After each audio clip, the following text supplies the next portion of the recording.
Kelt, Zlatý Bažant. Fuck.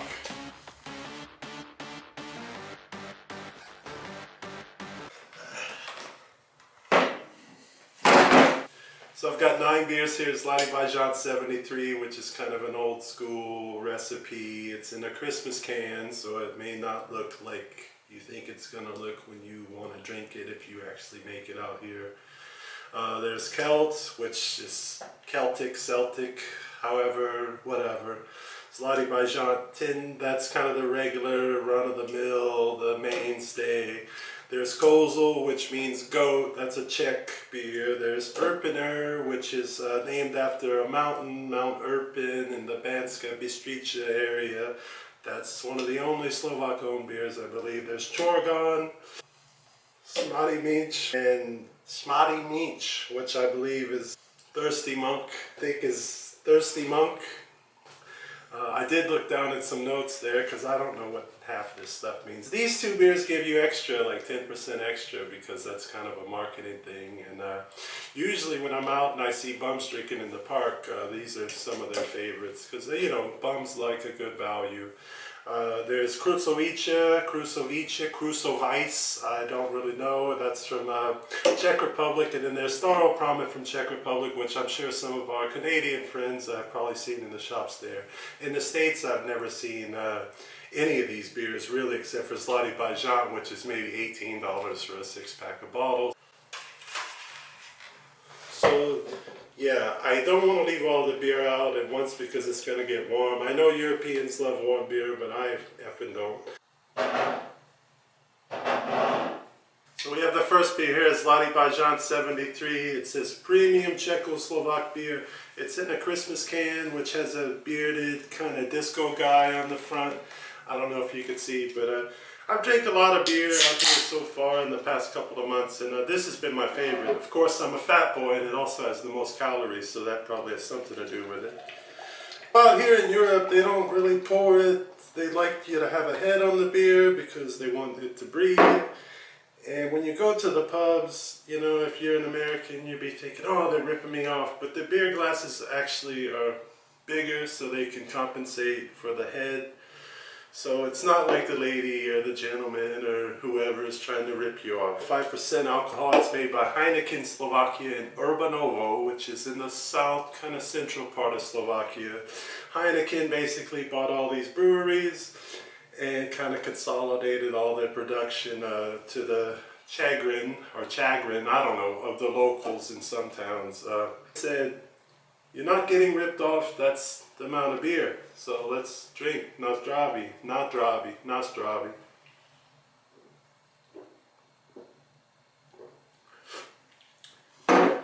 So that's, oh shucks. So spilled a little. So I'm going to try to drink these quick. So the next beer I've got here is Kelt by Heineken Slovakia and Urbanovo, because the big corporate behemoth likes to, I guess, buy smaller breweries and expound on their capitalism. It's like 34 calories per 100 milliliter. It's not the lightest of beers. I've never tried it, so we're going to do it together. It's oaky looking, it's woodsy. Beer is definitely more sour than the other one. So far, not my favorite. It's okay. It's not the kind of beer that I would just go out and buy. But if it was at a party, I would drink it. I mean, but I'm coming from the States where there's Bud Light and Miller Lite, which I had. But if you're an economical type of person and you don't want to blow a lot of money to get wasted, Slovakia is definitely your destination.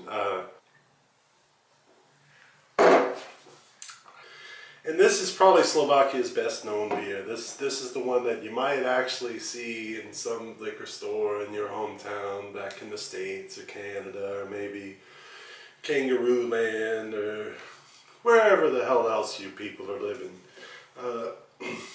It's not finished, so it stays with me. So in the past, I've always found that this beer kind of tasted like coffee grounds that were mixed with water, but I could be pleasantly surprised. They also make a 12 to stay true to ourselves, because if you're not true to yourself, then you're probably fake. 73, there's something about it that it's just a better beer, but they're the same company, same brewery, and they just, but, so you could try a swig of that too. So my wife is behind the camera, Isabel. She's like my rock. I'm gonna keep on trucking. What does the 10% mean? That's the gravity of the beer and the hops and all that. It's an old British thing that they don't really use in many parts of the world, but they use it here. I've seen beers go to 16 and 18.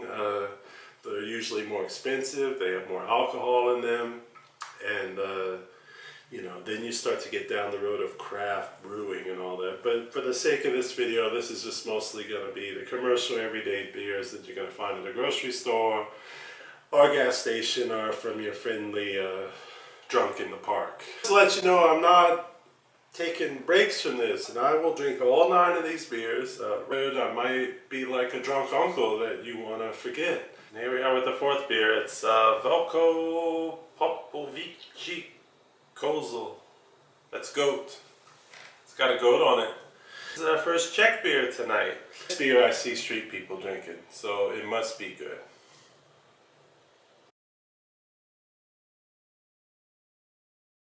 We're gonna keep drinking these beers, and I don't know, I need a fireplace and we can tell you all the stories like Granddad would say. The whole reason we're here is for the beer. And we're gonna keep drinking these beers and enjoying ourselves, because this is drinking with Aubrey or Fat Europe, because you can't drink with other people because you're not allowed to go out to the bars, and neither are we. And I remember one Christmas party, he came at me with a pair of pliers when I was a kid, and he told me he was going to take my teeth out. And father's side's from Mississippi, so the Delta actually, the Mississippi Delta, or Mississippi Delta as they call it. But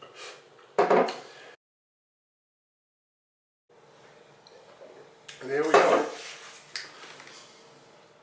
Beer number 5 is Urpiner Classic, and this is this beer is brewed in a town in the middle of Slovakia, or a city in the middle of Slovakia called Banska Bystrica.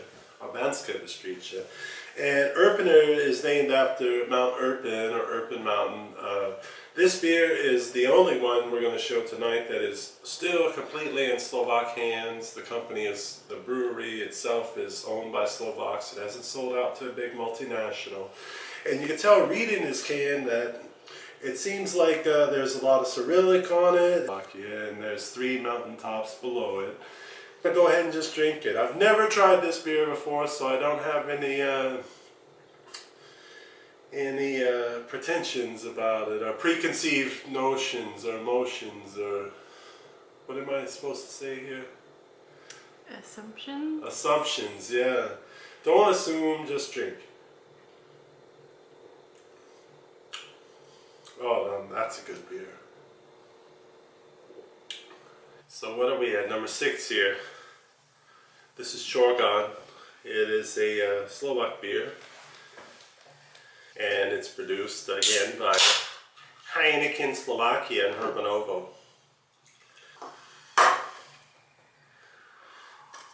Svelte Pivo, light beer, 3.9%. So of all the beers tonight, this is the weakest. It's also one of the cheapest.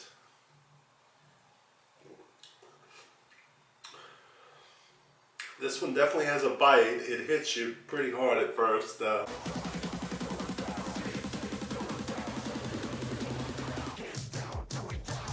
Smädný Mních, it means, what does it mean? Thirsty monk. It's another 10%er. Another can that gives you a 10% for free, because as you can tell it's taller, just like Corgon and the rest. And what's up with this beer? It's made by Pivovar Saric. It's another one of those beers that's drinkable. It's good beer. But there again, if your kids are coming from like Canada or the States, you know, you can keep fooling yourself and saying that the beer is good, but it really isn't. And this beer is just superior.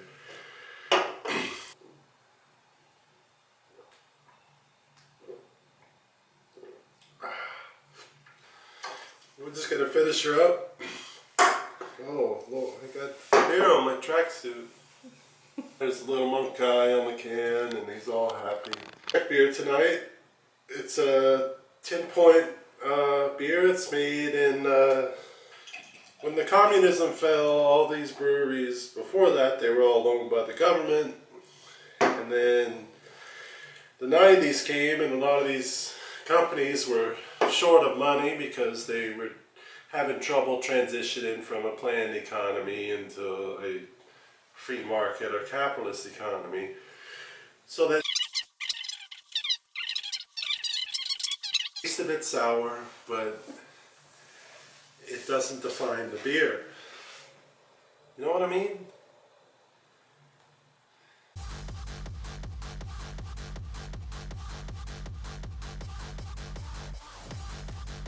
Let's take it up to 9, and then I'll continue to drink off camera.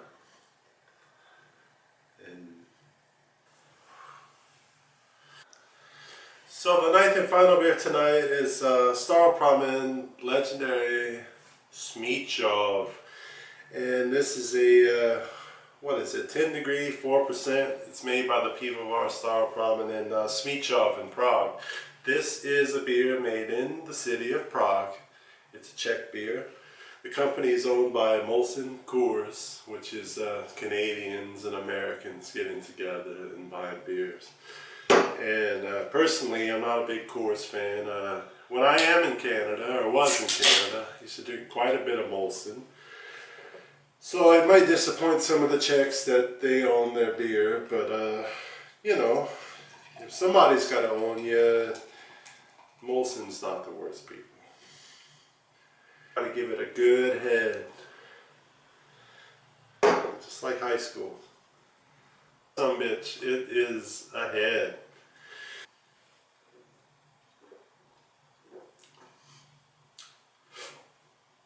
Nice and smooth, no aftertaste whatsoever.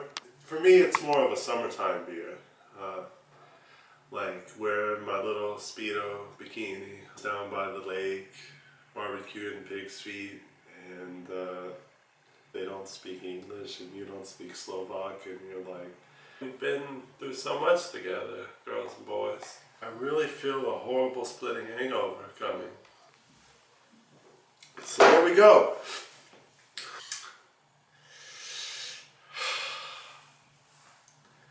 So number 4, honorable mention, I really have to give it to Staropramen from the Czech Republic. It's a beer that's widely available in Canada from what I understand. We used to go to British Columbia all the time. Number 3, I've got to give it to the old Kozel, the Drunken Goat. That's 2 Czech beers too right there. Out of all my 9 beers, the only beer that is still owned and in Slovak hands, made in Banska Bystrica, the most beautiful UNESCO World Heritage Site city center sound you ever fucking seen. And number 1 is Zlatý Bažant 73. It's the tastiest beer, and it's the best. And we can try others if you want to whine about it. Oh, why is not Pilsner Urquell in here? Well, because you've already tasted that beer. We want to bring you new things. Like, if you're going to go to the titty bar, you want to see new titties, not your mama's titties.